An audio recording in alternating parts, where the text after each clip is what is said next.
আমার জীবনের একটা ঘটনা আজ তোমাদের বলবো, সত্য ঘটনা। আমার তখন পোস্টিং কালাহান্ডিতে। কালাহান্ডিতে খুব ইন্টেরিয়ারে, যেসব জঙ্গল পাহাড়ের মাঝখানে আদিবাসী গ্রাম ছিল, সেই গ্রামের লোকেদের যাতায়াতের কোনো উপায় ছিল না। সে গ্রামের কোনো রাস্তাও ছিল না। কী করে গভর্নমেন্ট অফিসারদের সঙ্গে তাদের কোনো যোগাযোগ ছিল না। সেই জন্যে দরকার পড়েছিল মাঝে মাঝে ফ্ল্যাগ মার্চ করা পুলিশের। তো এইরকম একটা ফ্ল্যাগ মার্চে আমি সামনে ছিলাম। এক একটা ফ্ল্যাগ মার্চ 10-15 মাইল হাঁটবার পর একটা ক্যাম্পে গিয়ে তারা আশ্রয় নেয়। আবার তারপরে আর একটা ক্যাম্প, এই ক্যাম্পের দূরত্ব প্রায় 10 থেকে 12 মাইল। এমনি একটা ক্যাম্প থেকে একদিন দুপুরবেলা আমরা বেরোলাম। বেরিয়ে সেই পাহাড়ে উঠতেই আমাদের সন্দেহ হয়ে গেল। সেই দিন তারপরে খালি পাহাড়ের মাথায় কিছুক্ষণ বিশ্রাম নিয়ে ফের আমরা যখন নেবে খানিক হেঁটে যাচ্ছি, অন্ধকার ঘনিয়ে এলো।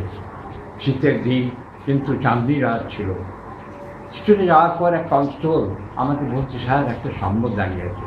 টর্চ লাইটে ফেলে দেখলাম সম্বর কোথায়? যেহেতু বাঘ, হ্যাঁ, বিরাট এক বাঘ দাঁড়িয়ে আছে আড়াআড়ি গেল। ডিস্টেন্সটা খুবই কাছে ছিল, এক লাফেই সে আমাদের ঘাড়ের উপরে এসে পড়তে পারে। কনস্টেবলটা আমাকে বলছে, বাবু গুলি করুন। আমি বললাম, এখানে গুলি করা মানেই মৃত্যু। সে গুলি খেয়ে এসে লাফিয়ে আমাদের ঘাড়ের উপর পড়বে। না, গুলি নয়, এই টর্চ দিয়েই তাকে যা পারে। টর্চটা তার মুখের উপর ফেলেছিলাম, দেখলাম টর্চের ফোকাস আমার পায়ের উপরে সে পড়ছে। আরও বাড়িয়ে দিলাম। কনস্টেবলটা পেছন থেকে আমাকে ধরেছে, আর এমন কাঁপছে যে আমার হাত পর্যন্ত কাঁপতে লাগলো।